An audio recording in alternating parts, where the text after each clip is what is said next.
Hello everyone, welcome to my YouTube channel, and for this video ay bibigyan natin ng katuparan ang hiling ng isang ama para sa kanyang mga anak na wala pang school supplies. At bago yan, ako po muna yung i-subscribe sa aking YouTube channel, Ate Diday Vlogs. At ito nga, tayo ay papunta na.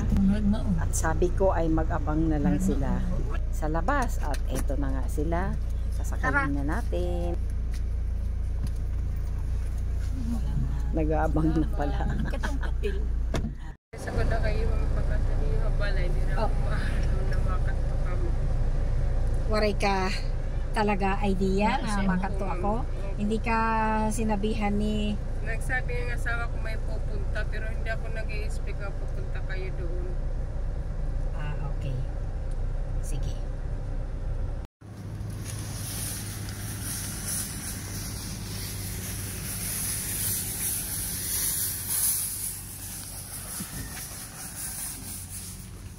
Tayo po, mga kalingap, mga kapartner, ay nandito sa Metro para po bumili ng school supplies para sa anak ni Kuya Larry at ni Ate Aileen.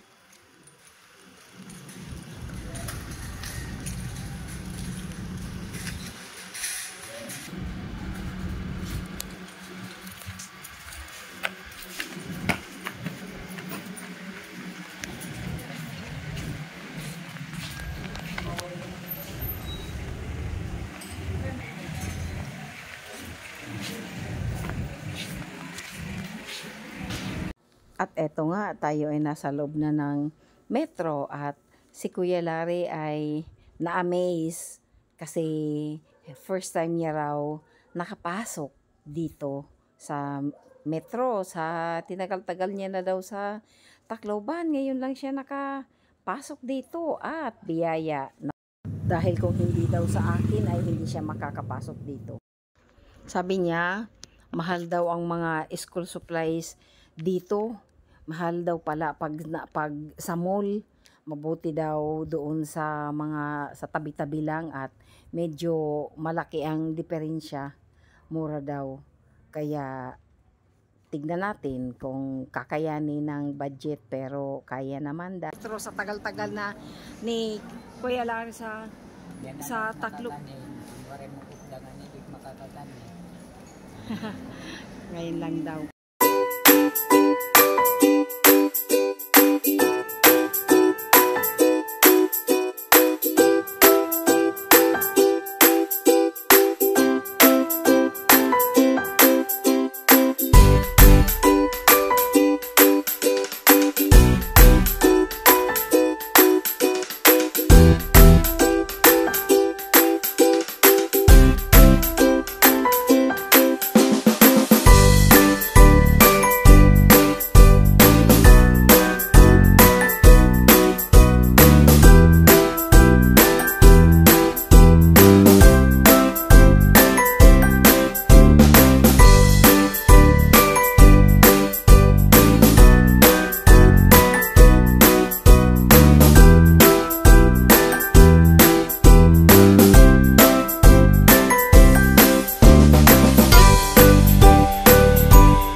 Di ba habulin ka ng gwardiya? Yan naman si... May pulis oh. Hindi yan papayag na habulin ka.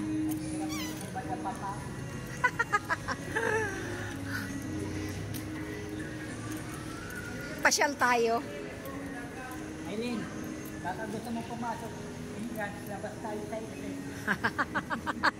Niloloko.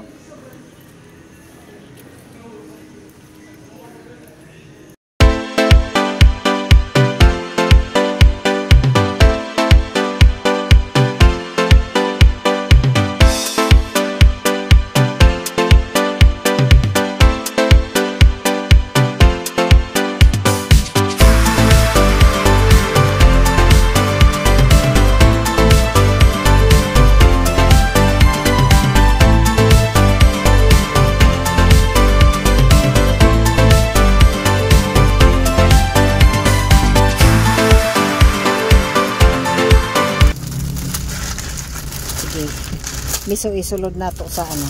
Ay! Sige, isulod na to.